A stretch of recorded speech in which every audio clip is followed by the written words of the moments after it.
The evening sun cast long shadows through the windows of Blue Harbor Restaurant as Maya wiped down another table. Her back ached from the double shift, but she kept a smile on her face as she moved through the dining room. 6 months at this job and she still wasn't used to the way her feet throbbed at the end of each day. "Order up, Maya," called Hank from the kitchen window. She tucked a strand of dark hair behind her ear and hurried to collect the steaming plates. The weight of the tray balanced perfectly on her palm, a skill she'd mastered quickly. 3 plates of sea bass for table 7. Maya navigated between tables with practiced ease, her black uniform blending into the restaurant's dim lighting. "Here you are," she said, setting each plate down carefully. "Can I get you anything else?" The customers barely looked up from their phones, just waved her away. Maya nodded politely and stepped back, used to being invisible. It wasn't so different from her old life, really. Just the backdrop had changed. In the corner of the dining room sat a beautiful grand piano, its polished surface gleaming under the soft lights. Maya's eyes drifted toward it whenever she had a quiet moment. Sometimes, when the restaurant was nearly empty, she'd allow her fingers to hover just above the keys, not quite touching them, imagining the music that lived inside. Daydreaming again, Zoe appeared beside her, tying her waitress apron. Her friendly face showed a hint of concern. "You okay?" Maya nodded quickly. "Just tired. How was your day off?" "Better than being here." Zoe glanced at the piano. "You know, I've seen how you look at that thing." "Do you play?" Maya hesitated. "I used to." "Used to? What does that mean?" Before Maya could answer, the hostess called her name. "Table 12 needs water refills." The rest of the evening passed in a blur of orders, plates, and forced smiles. By closing time, Maya's feet were screaming for relief. As the last customers filtered out, she began wiping down menus for the next day. Zoe dropped into a chair beside her. "So, you were about to tell me about the piano." Maya sighed, looking around to make sure no one else was listening. "I studied piano at Westbrook Conservatory." "Classical performance," Zoe's eyes widened. "Wait, seriously? That's like really prestigious, right? Why are you waiting tables?" The question hung in the air. Maya ran her finger along the edge of a menu, choosing her words carefully. "I was good." "Not great," she shrugged. "At least that's what the scholarship committee decided after my 3rd year. And without that money," she didn't finish the sentence. "Didn't need to. College was expensive. Music school even more so. But you must be amazing to have gotten in at all," Zoe pressed. Maya smiled faintly. "Maybe once. Now I'm just trying to pay rent." Later that night, in her tiny apartment across town, Maya unlocked the door and flipped on the light. The space was small but clean. A kitchenette, a futon that doubled as her bed, and a small digital keyboard tucked in the corner. Not the grand piano she'd grown up with in her parents' home, but it was something. She dropped her bag and kicked off her shoes, wiggling her toes in relief. After a quick shower, she made a cup of tea and sat down at the keyboard, plugging in headphones so she wouldn't disturb her neighbors. Her fingers found the keys without thought, moving through warm-up exercises she'd done thousands of times. C major scale, G major, E minor, arpeggios that climbed and descended like waves. Even after a 12-hour shift, this part of her routine was non-negotiable. The calendar on her wall was marked with red circles, upcoming audition dates. Community orchestra, accompanist for a local choir. A hotel looking for lobby entertainment. She'd been trying for months, coming close sometimes, but never quite making the cut. "You're technically proficient, but we're looking for something more," one director had told her after an audition. "Great skill, but where's the passion?" another had asked. Maya closed her eyes as her fingers moved into the piece she'd been practicing lately. Debussy's Clair de Lune. The notes flowed like water, perfectly timed, perfectly executed. But even she could hear what they meant. Something was missing. Her phone buzzed. A text from her mother. "How was work today?" "Dad and I miss you. The piano misses you too." Maya felt the familiar knot in her throat. 2 years ago, she'd left home with such big dreams. Her parents had been so proud, telling everyone their daughter was destined for concert halls and standing ovations. Now she carried plates for a living, and they pretended not to be disappointed. She texted back, "Work was fine. Miss you too." Playing a little before bed, her mother responded almost immediately, "Don't give up. Sweetheart." Maya set the phone down and returned to the keyboard. this time opening her music folder to a piece she'd been composing. Just fragments, really. Musical ideas that came to her during quiet moments at the restaurant or while riding the bus. Nothing cohesive yet, but it was hers. As she played through what she'd written, she thought about tomorrow's shift. She'd be working the lunch rush, then staying through dinner. The owner, Gil, had mentioned something about a special event, some business celebration where they'd be bringing in a pianist. Maya had mixed feelings about these nights. She loved hearing live music in the restaurant, loved watching customers actually pay attention to something beautiful instead of their phones, but it also hurt, reminding her of what she wasn't doing with her life. A memory surfaced, her final recital at the conservatory. She'd chosen a challenging Rachmaninoff piece, practiced until her fingers cramped. The performance had gone well, technically perfect, but afterward her professor had taken her aside. "Maya, you play every note exactly as written," he'd said, "but music isn't just notes on a page. Where are you in this performance? What are you trying to say?" She hadn't known how to answer. Growing up, precision had been everything. Her childhood teacher had rapped her knuckles when she missed notes, had drilled technique until her hands ached. She'd learned to play perfectly, but somewhere along the way she'd forgotten why she loved music in the first place. The clock on her wall showed nearly midnight. Maya sighed and closed the keyboard lid. Another early morning waited. Another day of carrying plates and taking orders while the grand piano sat in the corner, silent until someone worthy came along to wake it up. She unfolded her futon and lay down, staring at the ceiling. Her apartment was quiet except for the occasional car passing on the street below. In her mind, though, music still played, dreams of what might have been, what might still be. Morning came too soon. Maya's alarm jolted her awake at 5:30. She dressed quickly in the dark, pulled her hair into a neat bun, and grabbed an apple for breakfast. The early bus was nearly empty as it carried her across town to Blue Harbor. Gil was already there when she arrived, organizing liquor bottles behind the bar. "Morning, Maya," he called out. "Ready for today? We've got that tech company party coming in at 7, 40 people. "I'll be ready," she assured him, tying on her apron. "Is it true we're having a pianist tonight?" Gil nodded. "Yeah, some hotshot from the Meridian Hotel. Costs a fortune, but these tech guys are big tippers if they're impressed." He paused, studying her. "You like that kind of thing? The classical music?" Maya busied herself arranging silverware. "Sometimes. Huh." Gil seemed to consider something, then shrugged. "Well, you'll get to hear plenty tonight. The guy's playing from 7 to 10. The morning passed in a flurry of breakfast orders and coffee refills. Maya moved on autopilot, her mind elsewhere. During her break, she slipped into the dining room and stood before the grand piano. The lid was propped open in preparation for the evening's entertainment. Glancing around to make sure no one was watching, Maya reached out and pressed one key, just barely. The note rang out, perfectly in tune. She snatched her hand back as if burned. "It doesn't bite," came a voice behind her. Maya turned to find Gil watching her, arms crossed but expression curious rather than angry. "Sorry," she said quickly. "I shouldn't have—" "Do you play?" He interrupted the question again. So simple, yet so complicated. "I used to," she said, the same answer she'd given Zoe. Gil nodded slowly. "Interesting." He checked his watch. "Break's over in 2 minutes." As he walked away, Maya wondered what he was thinking. She'd been careful not to mention her background when applying for the job. Restaurant owners didn't typically hire overqualified music students, too flighty, too likely to leave when something better came along. The lunch rush kept her too busy for more piano thoughts. By mid-afternoon, her steps had slowed, fatigue setting in from the long hours on her feet. Just a few more hours until the evening shift, and then she could go home. Maya was refilling salt shakers when her phone buzzed. Another audition rejection. The community orchestra had gone with someone else. The polite email suggested she try again next season. She slipped the phone back into her pocket, blinking back sudden tears. One more door closed. One more reminder that maybe her professors had been right. She was good, but not great. Not special enough. As the restaurant prepared for the evening's big party, Maya watched the staff polish glasses and arrange tables.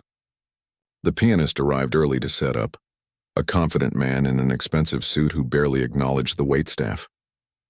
He played a few warm-up runs, his technique flawless. Maya listened from the kitchen, her heart aching. That could have been her life, should have been her life. Instead, she was here, carrying trays and taking orders, invisible except when someone needed something. Zoe appeared beside her, nudging her shoulder. "Hey, you okay?" Maya forced a smile. "Yeah, just tired. Well, buck up. Those tech people are arriving, and I hear they're loaded. Maybe tonight's the night one of them falls madly in love with you and whisks you away from all this." Despite herself, Maya laughed. My fairy godmother must be running late. As the evening crowd began to arrive, Maya straightened her shoulders and fixed her professional smile in place. The piano music filled the restaurant, beautiful and precise. And Maya moved between tables, invisible once more, carrying other people's food while her own dreams remained just out of reach. But tomorrow was another day. Another chance. And maybe, just maybe, something would change. The tech company party was in full swing by 8 o'clock. Men in expensive suits and women in sleek dresses filled the private section of Blue Harbor Restaurant, their laughter growing louder with each round of drinks. Maya moved efficiently between tables, balancing trays of appetizers and champagne flutes. "Another round for the corner table," Hank called from behind the bar. Maya nodded, loading her tray with martinis. The pianist played something upbeat in the background, though few of the guests seemed to notice. They were celebrating some kind of software launch. Maya had overheard snippets about millions in funding and market disruption. As she approached the corner table, she recognized the man seated at its center, tall with salt and pepper hair and a watch that probably cost more than her yearly rent. Thomas Reed, CEO of the tech company. She'd seen his photo in the local business journal that Gil kept in the break room. "Your drinks," Maya said with a polite smile, carefully setting down each glass. Reed barely glanced at her. He was mid-story, gesturing broadly to his captivated audience. "So I told the investors either get on board or get out of the way." The table erupted in appreciative laughter. Maya stepped back, ready to move on to her next task when Reed's hand shot out, catching her wrist. "Hold on, sweetheart. We need more of those little crab things." Maya gently pulled her arm free. "Of course, sir. I'll bring them right away." As she turned, she heard one of the women at the table say, "God, could her uniform be any more outdated?" Another voice lower. "What do you expect from someone who couldn't get a real job?" Maya kept walking, her face burning but her expression carefully neutral. After 8 months of waitressing, she'd grown accustomed to being talked about as if she weren't there. It still stung, but she'd learned not to show it. In the kitchen, she found Zoe loading a tray with dessert plates. "How's it going out there?" Zoe asked. Maya shrugged. "The usual. Rich people being rich, and that bad, huh?" Zoe peered through the kitchen window. "Which table? Corner?" "The CEO and his inner circle." Zoe's eyes widened. "Oh, watch out for them. They were here last month, too. Left me a 5% tip and a note saying I should smile more." "Fantastic," Maya muttered, grabbing a fresh tray of crab appetizers. "Just what I needed tonight." When she returned to the corner table, Reed was even louder than before, his face flushed with alcohol. "Here are your crab appetizers," Maya said, placing the tray in the center of the table. A woman with perfectly highlighted blonde hair looked up at her with narrowed eyes. "These have cilantro on them." "I specifically said no cilantro." Maya blinked in confusion. "I'm sorry, ma'am, but I don't believe— Are you saying I'm lying?" The woman's voice rose sharply, drawing attention from nearby tables. "No, not at all. I'll get you fresh ones right away," Reed snorted. "While you're at it, maybe get us a waitress who can actually remember a simple order." The table laughed and Maya felt her chest tighten. She knew she hadn't taken any special requests for the appetizers. This table had only ordered drinks from her. But arguing would only make things worse. "My apologies. I'll fix this immediately." As she walked away, she heard Reed loudly say, "These service jobs really are the last resort for people who couldn't cut it anywhere else." More laughter followed her all the way to the kitchen. Maya placed the rejected appetizers on the counter, taking a deep breath to steady herself. "What now?" asked Hank, looking up from the grill. "Table says they ordered these without cilantro." Hank frowned. "That's bull. They didn't specify anything about the appetizers." "I know, but they're making a scene, and you know Gil's rule about the customers always being right." Hank muttered something under his breath but reached for a fresh plate. "I'll make new ones. Take a minute if you need it." Maya nodded gratefully, stepping into the small staff bathroom. She splashed cold water on her face, avoiding her reflection in the mirror. Days like this made her question everything. Maybe Reed was right. Maybe this job was proof that she'd failed at her real dreams. No. She shook her head firmly. This job was just a chapter, not the whole story. She dried her face, straightened her uniform, and returned to the kitchen. Here, Hank said, handing her a fresh tray. Exactly the same, but without cilantro. And I added extra lemon because I'm feeling petty. Maya smiled despite herself. Thanks, Hank. When she returned to Reed's table, the group barely acknowledged her. She placed the new appetizers down without comment and began clearing empty glasses. So as I was saying, Reed continued, our new platform is going to revolutionize how people think about data security. The old players won't know what hit them. As Maya reached for his empty martini glass, Reed shifted suddenly in his chair, bumping her arm. The glass toppled, spilling the remnants of his drink across the tablecloth and onto his expensive suit pants. What the hell? He exclaimed, jumping to his feet. Look what you did! The restaurant seemed to fall silent, all eyes turning toward the commotion. Maya froze, the empty glass in her hand. I'm so sorry, sir. Let me get something to clean that up. Sorry doesn't fix my $900 pants, Reed snapped. Don't they train the help here? Or do they just hire anyone off the street? The blonde woman smirked. Probably didn't have the grades for community college. Another man at the table chimed in. Maybe she should stick to something simpler. I hear the fast food place down the street is hiring. They were talking about her as if she weren't standing right there. Their faces smug with the casual cruelty of people who'd never worried about making rent. Maya felt something shift inside her, embarrassment giving way to a quiet anger. I'll get the manager, she said, her voice steadier than she expected. As she walked away, she heard Reed call after her, make sure he knows I'll be sending him the cleaning bill. In his office, Gil was reviewing the night's receipts. He looked up when Maya knocked on the open door. Problem? Maya explained what had happened, keeping her voice professional despite the knot in her throat. Gil sighed heavily. Reed's party is spending thousands tonight, plus he's friends with half the business owners in town. He stood straightening his tie. I'll handle it, just maybe stick to the other tables for now. Maya nodded, knowing what that meant. Gil would apologize profusely, probably comp their entire meal, and Maya's tips would take a hit. Another perfect end to a perfect day. For the next hour, she kept her distance from Reed's table, focusing on her other customers. The pianist had moved on to jazz standards, his fingers dancing over the keys with effortless precision. Maya found herself watching him during brief moments between tasks, wondering if he ever felt the same emptiness she did, playing beautifully but going unheard beneath the noise of clinking glasses and mindless conversation. As the evening wore on, Reed's group grew rowdier. They ordered the most expensive bottles of champagne, sent back perfectly good dishes, and made increasingly inappropriate comments to the female staff. Zoe had nearly walked out after one of Reed's executives had accidentally brushed against her backside. I swear, if I didn't need this job, Zoe muttered as they met by the service station. Maya squeezed her friend's shoulder. Just a few more hours. We can do this. Around 9:30, Gil gathered the wait staff for a quick meeting by the kitchen. Reed wants to make a toast to his team, he explained. Their pianist is taking a break, so they've asked if we have anyone who can play something while they do their champagne thing. The staff exchanged glances. None of them were known for musical talents. What about the guy who's already playing? Asked Hank. Gil shook his head. On break, and Reed specifically said he wants something different. Something more impressive for his toast. He looked around hopefully. Anyone play anything? Even a simple tune would work. The silence stretched uncomfortably. Maya stared at the floor, her heart hammering in her chest. She could do it. She could play something far more impressive than a simple tune. But after the way Reed and his friends had treated her all night? No one? Really? Gil looked disappointed. I guess I'll have to tell them I can play, Maya said quietly. All eyes turned to her. You? Gil looked surprised. What can you play? Maya met his gaze steadily. Pretty much anything they'd want to hear. Zoe stepped forward. She studied at Westbrook Conservatory. She's really good. Gil's eyebrows shot up. Why didn't you ever mention this? It didn't seem relevant to carrying plates, Maya replied. For a moment, Gil seemed torn between excitement and suspicion. Are you sure about this?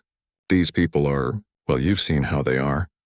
Maya thought about Reed's smug face, about the blonde woman's sneer, about being treated like she was nothing. She thought about her cramped apartment and her digital keyboard and all the rejection letters. I'm sure, she said. Gil nodded slowly. All right then, I'll let them know. As the staff dispersed, Zoe grabbed Maya's arm. Are you crazy? After how they've treated you all night. Maya smiled, a real smile for the first time that day. Sometimes you have to remind yourself who you really are. She smoothed down her uniform, tucked a loose strand of hair behind her ear, and took a deep breath. Across the restaurant, the grand piano waited, its polished surface gleaming under the lights, and beyond it, still laughing and oblivious, sat Thomas Reed and his friends, about to get a performance they never expected. Gil approached Reed's table with the professional smile he reserved for difficult customers. Maya watched from a distance, her stomach fluttering with a mix of nerves and determination. Mr. Reed, Gil said, I understand you'd like some musical accompaniment for your toast? Reed swirled the amber liquid in his glass. Yes, something impressive. Your regular pianist is good, but a bit too background, if you know what I mean. He gestured vaguely. We're celebrating a $50 million funding round. I want something memorable. As it happens, Gil replied, we might be able to help. One of our staff is quite accomplished on the piano. The blonde woman raised a perfectly shaped eyebrow. Your staff? Like a waiter? A waitress, actually, Gil said, his smile unwavering. Reed laughed, the sound sharp and dismissive. You can't be serious. We need a real musician, not someone who can plunk out happy birthday. Gil's smile tightened slightly. I assure you, she's quite talented. Reed exchanged amused glances with his companions. Well, this should be entertaining at least. Fine, let's see what your waitress can do. Excellent. I'll have her begin in 5 minutes, enough time for everyone to get a fresh drink for your toast. As Gil walked away, Maya could hear renewed laughter from the table. She busied herself helping Hank distribute champagne flutes, trying to ignore the whispers and sidelong glances from Reed's group. Zoe appeared at her side. You don't have to do this, you know. Those people don't deserve a private concert. Maya smiled faintly. I'm not doing it for them. She glanced at the piano, its lid still propped open from the earlier performer. I'm doing it for me. Gil gave her a quick nod from across the room, her signal. Maya took a deep breath, smoothed her hands over her uniform, and walked toward the piano. The restaurant had grown quieter as word spread that one of the waitstaff was about to perform. As she approached the instrument, she heard Reed stage whisper to his table, This should be good for a laugh. $10 says she plays chopsticks. More snickering. Maya kept her eyes forward, focusing on the gleaming keys before her. She sat down on the bench, adjusting it slightly. The familiar position brought a rush of memories. Recitals, competitions, countless hours of practice. This wasn't her first performance, not by a long shot, but it was the first in almost a year. And unlike those high-pressure conservatory performances, tonight she wasn't playing to be judged. Tonight she was playing to be heard. Maya placed her hands on the keys, feeling their cool smoothness beneath her fingertips. For a moment, she sat perfectly still, gathering herself. The restaurant had fallen almost completely silent now, curiosity temporarily overriding conversation. She began with something simple, the opening notes of Debussy's Clair de Lune, gentle, flowing, like water catching moonlight. She'd played this piece hundreds of times, could feel it in her bones. The familiar melody rose and fell, her fingers finding each note with precision born of thousands of hours of practice. From the corner of her eye, she saw Reed check his watch, already bored. The blonde woman whispered something to him, and they both smirked. Maya let the final notes of the introduction hang in the air.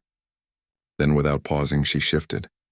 Her hands moved with sudden speed and confidence, launching into Liszt's La Campanella, one of the most technically challenging pieces in the piano repertoire. Her fingers flew across the keys, executing the rapid jumps and trills that had made this piece infamous among pianists. The restaurant fell completely silent now, all eyes turning toward the sound. Maya felt the music take over, her body remembering what her mind had tried to forget. She was good. Better than good. She glanced up briefly, catching Reed's expression of disbelief, his champagne glass frozen halfway to his lips. The blonde woman beside him stared open-mouthed. At other tables, guests had stopped eating, silverware suspended in midair as they watched. Maya returned her focus to the music, leaning into the piece's difficulty instead of shying away from it. The notes cascaded like falling stars, each one clear and bright despite their speed. Her left hand stretched for a particularly difficult passage, and she remembered her professor's words. Technical perfection isn't enough. Where are you in this performance? For the first time in years, Maya knew the answer. She was right here in every note, every pause, every crescendo. She wasn't just playing the piece, she was living it. As she approached the finale, she allowed herself a small liberty, adding her own subtle interpretation to Liszt's composition. A slight lingering on certain notes, a whisper of additional force on others. The kind of personal touch her professors had always found lacking. When the final notes rang out, the restaurant remained silent for one heartbeat, then two.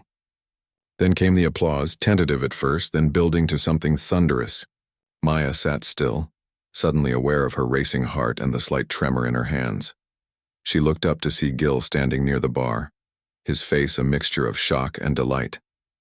Zoe was clapping wildly, practically bouncing on her toes, and at the corner table, Reed and his companions sat motionless, their expressions stunned.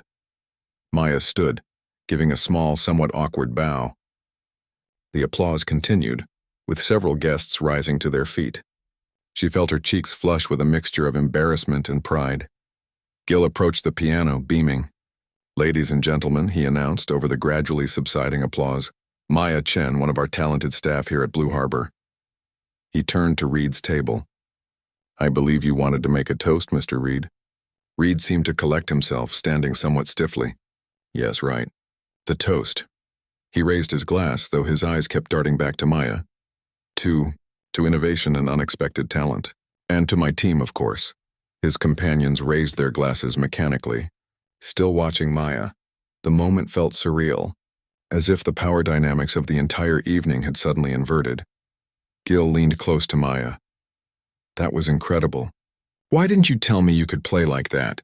She shrugged slightly. "You never asked. Well, I'm asking now. Would you consider playing here regularly? We could work something out. Better pay, fewer serving hours." Before Maya could respond, a woman approached from one of the other tables.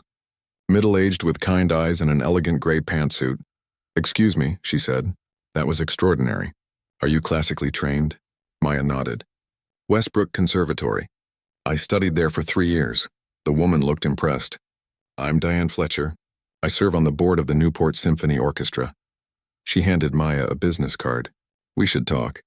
We're always looking for exceptional talent." Maya accepted the card with slightly trembling fingers. "Thank you. I'd like that." As Diane walked away, Zoe appeared at Maya's side, practically vibrating with excitement. "Oh my God, did that just happen? Did you just get scouted by the symphony while wearing your waitress uniform?" Maya laughed, the sound surprising her with its lightness. "I think I did. You know what the best part is?" Zoe nodded toward Reed's table. "Look at them." The tech CEO and his friends were huddled in conversation, throwing occasional glances toward Maya. Their earlier arrogance had vanished, replaced by something that looked remarkably like embarrassment. "Should we send them some appetizers?" Zoe suggested with a mischievous grin. "Maybe with extra cilantro?" Maya smiled but shook her head. "I think the music was enough." Gil cleared his throat. "I hate to interrupt, but our guests seem to be hoping for an encore. Would you mind playing something else? Just one more piece?" Maya glanced around the restaurant. Nearly every face was turned toward her, expressions expectant and admiring. For months she'd moved through this space unnoticed, just another server in a black uniform. Now suddenly she was visible. More than visible, she was seen. "I'd be happy to," she said, returning to the piano bench. As she sat down, she noticed Reed approaching, his expression uncertain. He stopped a few feet from the piano. "That was quite impressive," he said, the words seeming difficult for him. "I apologize for my earlier assumptions." Maya met his eyes steadily. "Thank you, Mr. Reed." He nodded awkwardly and returned to his table. Not a full apology, not by any means, but a crack in the armor at least. Maya turned back to the keys, considering what to play next. Something classical and impressive? Another technical showpiece? No, this time she would play for herself. She began a piece she'd been composing in her apartment, working out on her small digital keyboard late at night. It wasn't finished, wasn't perfect, but it was hers. Every note a piece of her story. The melody started softly, tentatively, like someone testing uncertain ground. Then it built, finding confidence, weaving in elements of classical structure but breaking rules where it felt right. There were echoes of her classical training, but something else too, something uniquely her own.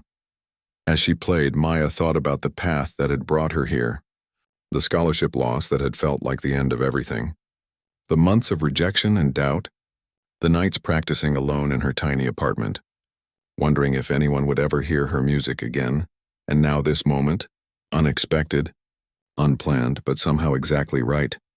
The piece ended on a hopeful note, a chord that suggested more to come rather than a definitive conclusion. Because this wasn't an ending. It was a beginning.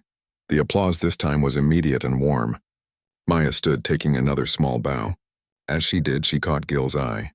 He gave her a thumbs up and mouthed, "We need to talk." Maya nodded, smiling. Tonight had changed something, not everything, but something. And for now, that was enough. The rest of the evening passed in a blur. After her performances, Maya found herself the center of attention in a way she'd never experienced at Blue Harbor. Guests stopped her to compliment her playing, ask about her background, or simply introduce themselves. The restaurant's atmosphere had transformed. Where before there had been the usual dinner chatter, now there was a buzz of excitement. "I think you've officially broken the internet," Zoe said, showing Maya her phone. Someone had recorded her performance and posted it online, where it was already gathering comments and shares. Maya felt a mix of emotions. Pride, yes, but also a strange vulnerability. For months she'd been invisible in this restaurant. Now suddenly everyone was looking at her. "Don't worry about your tables," Zoe continued. "Hank and I are covering them." Gil's orders. Speaking of Gil, the restaurant owner was moving through the dining room with a new energy, proudly telling anyone who would listen about his resident pianist. He caught Maya's eye across the room and gave her a thumbs up. As the evening wound down and guests began to leave, Maya noticed something strange happening at Reed's table. The tech CEO and his companions were much quieter now, their earlier arrogance replaced by something that looked almost like thoughtfulness. When they finally stood to leave, Reed approached the piano where Maya was gathering her things. "Ms. Chen," he said, his tone more formal than before, "I owe you an apology." Maya looked up, surprised. "You do? My behavior earlier was unacceptable. We made assumptions about you that were clearly wrong." He glanced back at his table where his colleagues were watching. "We all did." It wasn't the most graceful apology, but it seemed genuine. Maya nodded. "Thank you. I appreciate that." Reed hesitated, then reached into his jacket and pulled out a business card. "I don't know if you're looking for opportunities beyond this restaurant, but I have connections with the Arts Foundation downtown. They're always looking for talent for their programs." He placed the card on the piano. No pressure, of course, just an option. As he walked away, Maya picked up the card, turning it over in her fingers. Thomas Reed, CEO, with a phone number handwritten on the back. An unexpected bridge from someone who'd looked right through her just hours ago. The restaurant finally closed at midnight. As the last customers left, the staff gathered in the dining room, many of them still buzzing about Maya's performance. "Speech," called Hank from behind the bar, and others joined in. Maya shook her head, laughing. "No speech. I'm still just me." "Not anymore, you're not," Gil said, approaching with 2 glasses of champagne. He handed one to Maya. "You're my new Friday and Saturday night entertainment if you'll take the job. Better pay than waiting tables, and you can still pick up server shifts if you want the extra hours." Maya stared at him. "Are you serious?" "Dead serious. That was the best night of business we've had in months. People were ordering dessert just to stay longer and listen to you play." He raised his glass. "So what do you say? Ready to dust off those music dreams?" The staff watched expectantly. Maya took a sip of champagne, the bubbles dancing on her tongue. "I'd like that," she said finally. "Thank you." A cheer went up from the staff and someone turned on the restaurant's sound system. As an impromptu celebration began, Zoe pulled Maya aside. "I always knew you were holding out on us," she said, grinning. "So are you going to call that Symphony Lady? Or Mr. Bigshot CEO?" Maya fingered the business cards in her pocket.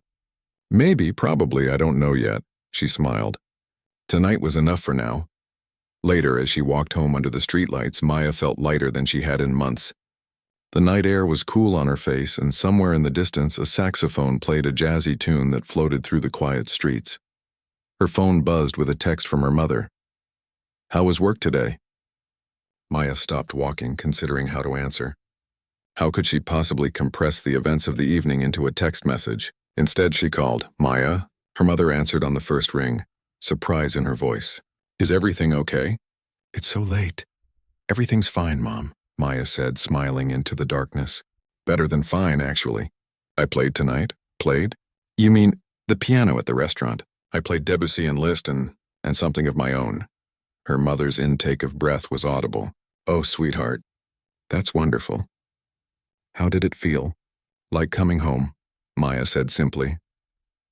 They talked for nearly an hour as Maya walked the rest of the way to her apartment, recounting every detail of the evening. By the time she unlocked her door, she felt both exhausted and exhilarated. Her small keyboard sat in the corner, patient and familiar. Maya set down her keys and bag, kicked off her shoes, and went straight to it. The night's performances had awakened something in her. Ideas bubbling up, melodies taking shape. She played quietly, mindful of her neighbors, working through fragments of a new composition until her eyelids grew heavy. Finally, around 3 in the morning, she collapsed onto her futon, falling into a deep, dreamless sleep. The next morning, Maya woke to sunlight streaming through her window and her phone buzzing insistently. She reached for it groggily, squinting at the screen. 17 text messages, 5 missed calls, and dozens of social media notifications. The video of her performance had gone viral overnight. She sat up, suddenly wide awake, scrolling through messages from friends she hadn't heard from in months, former classmates from the conservatory, even a few professors, all of them sharing the video, all of them surprised and impressed. "Is this really you? When did you start performing again? This is incredible." And then, a text from an unknown number. "Ms. Chen, this is Diane Fletcher from the Newport Symphony. I'd like to discuss an opportunity with you at your earliest convenience. Please call me." Maya stared at the message, her heart pounding. She'd expected her performance to create some ripples, but not this. Not a tidal wave that could potentially reshape her entire life. Her phone buzzed again. "Gil, you might want to see this." He'd sent a link to the local news website. There on the homepage was a still image from the video. Maya at the piano, head slightly bowed, hands in motion over the keys. The headline read, "Waitress stuns diners with virtuoso piano performance." Maya couldn't bring herself to read the article. It was too surreal seeing herself described like that, as if she were a character in someone else's story rather than a person living her own life. Instead, she set her phone aside and made coffee, trying to process everything that had happened. By the time she'd showered and dressed, 3 more messages had arrived, one from Reed, asking if she'd considered his offer to connect her with the Arts Foundation, and 2 from local venues asking if she'd be interested in performing. Opportunities were suddenly appearing from all directions, doors opening that she'd thought were permanently closed. It was overwhelming, exhilarating, and more than a little frightening.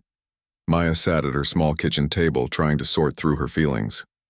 For so long, she'd defined herself by what she'd lost: her scholarship, her place at the conservatory, her clear path to a music career.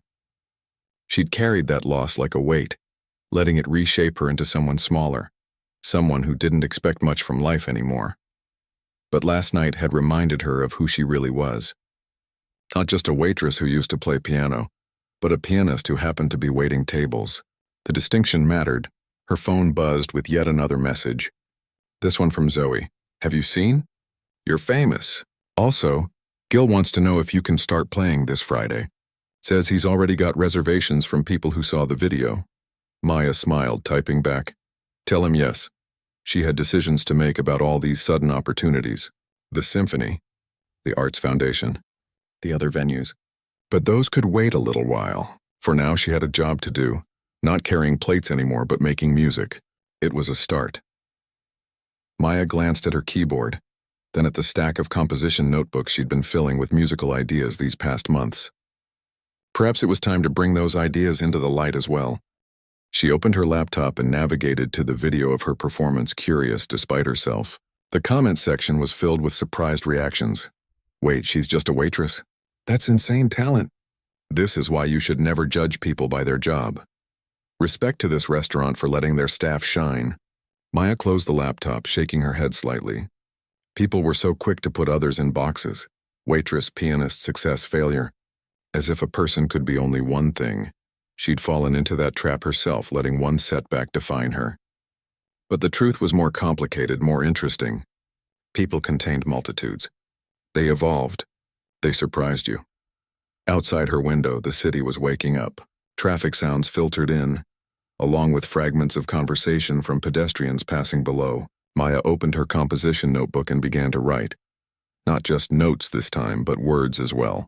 The beginning of her story, not the one other people were telling about her, but her own version. The night I remembered who I was, she wrote. Started like any other night. 6 months later, Maya stood backstage at the Newport Symphony Hall, smoothing down the fabric of her dark blue gown. The sounds of the orchestra warming up filtered through the curtain, strings being tuned, woodwinds running scales, the occasional brass flourish. 5 minutes. Ms. Chen, a stagehand said, popping his head around the corner. Maya nodded, taking a deep breath. 6 months ago, she'd been balancing trays of appetizers. Tonight, she was the featured soloist with the Newport Symphony Orchestra, performing Rachmaninoff's Piano Concerto No. 2. The journey from that night at Blue Harbor to this moment had been both faster and more complicated than she could have imagined. After the video went viral, things had snowballed quickly. She'd played regular weekend shows at Blue Harbor, which had suddenly become the hottest reservation in town. People came specifically to hear the Waitress pianist, though Maya had officially hung up her server's apron after the second week. Diane Fletcher had been true to her word, arranging an audition with the symphony's artistic director. This time, when Maya played, she let herself shine through the music, not just executing the notes perfectly, but living them. The director had offered her tonight's guest soloist spot on the spot. Maya had also taken Reed up on his offer to connect her with the Arts Foundation. To her surprise, he'd been genuinely helpful, making introductions that led to teaching opportunities at their youth music program. Working with kids who reminded her of herself at 12, hungry for music, eager to learn, had become one of her greatest joys. A soft knock on the door interrupted her thoughts. "Come in," she called. Zoe peeked in, grinning. "Looking good, superstar," Maya laughed, hugging her friend. "Hardly, but thanks for coming. Are you kidding? I wouldn't miss this. The whole staff is here. Gil bought tickets for everyone." Zoe stepped back, examining Maya's gown. "This is a bit different from your waitress uniform." "Just a bit," Maya agreed. "How's the new job going?" After Maya's departure, Zoe had finally gotten the promotion to hostess she'd been wanting. "It's great. Not as exciting as your new life, but I get to wear normal shoes, so that's something." They chatted for a few minutes until the stagehand returned, tapping his watch meaningfully. Zoe squeezed Maya's hand. "Knock 'em dead. We're all in the third row." After Zoe left, Maya stood alone again, centering herself.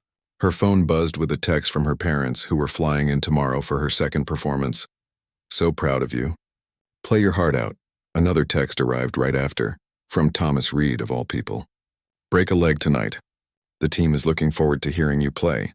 Maya smiled slightly at that. Reed and his company had become regular patrons at Blue Harbor on her performance nights. The man was still somewhat arrogant, but he'd developed a genuine appreciation for music and had made substantial donations to the youth program where Maya taught. People could surprise you. They could change. She had changed too. The stagehand appeared once more. "It's time, Miss Chen." Maya nodded, slipping her phone into her small clutch. She took a final deep breath and walked toward the stage. The bright lights hit her as she emerged, momentarily dazzling after the dimness backstage. The audience applauded as she crossed to the grand piano at center stage, a magnificent instrument worlds away from the digital keyboard in her apartment.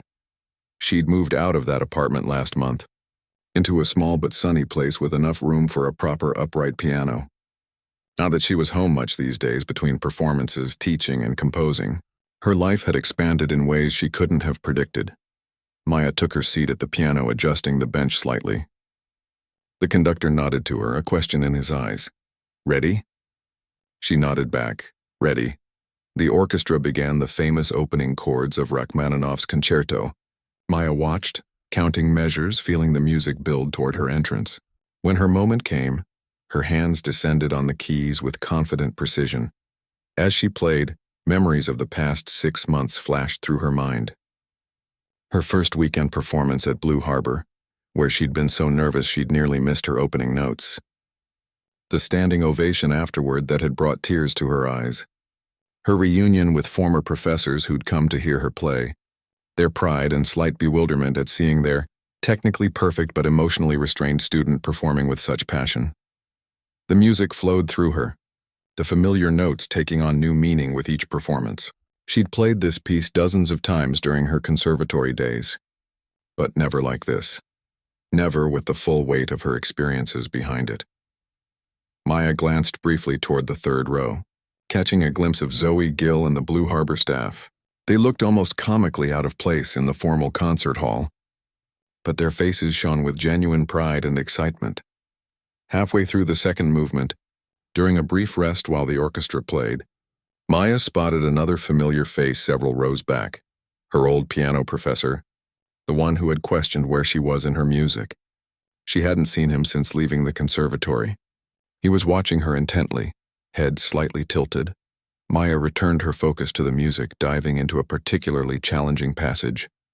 Her fingers flew across the keys, finding each note with precision but also with feeling. The technical perfection she'd always had now married to something deeper. As the final movement built toward its conclusion, Maya felt that rare, precious sense of flow, where performer and music become inseparable. The audience, the orchestra, even her own thoughts receded, leaving only the conversation between her hands and the piano. The final chords resounded through the hall, powerful and definitive. Maya held the position for a moment, then slowly lowered her hands. Silence hung in the air for one heartbeat, two, and then the audience erupted. They rose to their feet, applause thundering through the concert hall. Maya stood somewhat dazed by the response and bowed. The conductor extended his hand, leading her to the front of the stage for another bow. Flowers appeared, a bouquet handed to her by the concertmaster. The applause continued, washing over her in waves. Eventually, she made her way backstage again, still clutching the flowers. Her hands were trembling slightly from adrenaline and emotion. A small crowd had gathered near her dressing room, Zoe and the Blue Harbor staff, beaming and talking over each other with congratulations. Diane Fletcher from the Symphony Board, already discussing future performance dates, a reporter from the local arts magazine hoping for a quick comment, and standing slightly apart her old piano professor. Maya excused herself from the others and approached him. "Professor Walsh, I'm surprised to see you here." He nodded, his expression thoughtful. "I read about your performances. I wanted to hear for myself." He paused. "You've found it, haven't you?" "Found what?" "What I asked you about. Where you are in the music." He smiled slightly. "You were always technically brilliant, Maya, but now you're an artist." Coming from him, it was the highest compliment imaginable. Maya felt a knot in her throat. "Thank you. That means a lot. What changed?" he asked, genuinely curious. Maya considered the question. What had changed? Not her technical ability, she'd always had that. Not her knowledge of music theory or history. "I lived a little," she said finally. "I failed. I struggled. I served drinks to people who looked through me. I thought I'd lost everything that mattered." She smiled. "And then I realized I hadn't." Walsh nodded slowly. "Well, whatever the path was, it led you to the right place." He handed her a business card.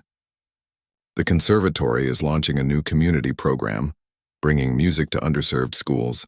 We need teachers who understand both technical excellence and the heart of music. If you're interested." Another door opening. Another unexpected turn. Later that night, after the post-concert reception, Maya found herself alone on the empty stage. The cleaning crew worked quietly in the background, respecting her apparent need for a private moment. She sat at the piano again, running her fingers lightly over the keys without pressing them. 6 months ago, she'd done the same thing at Blue Harbor, afraid to make a sound. Now she belonged here, her music filling spaces designed for exactly this purpose. But she also thought of the restaurant piano, of playing while people ate and talked and lived their lives around her. There was something special about that too. Music as part of the world, not separate from it. Maya pressed a key, a single key,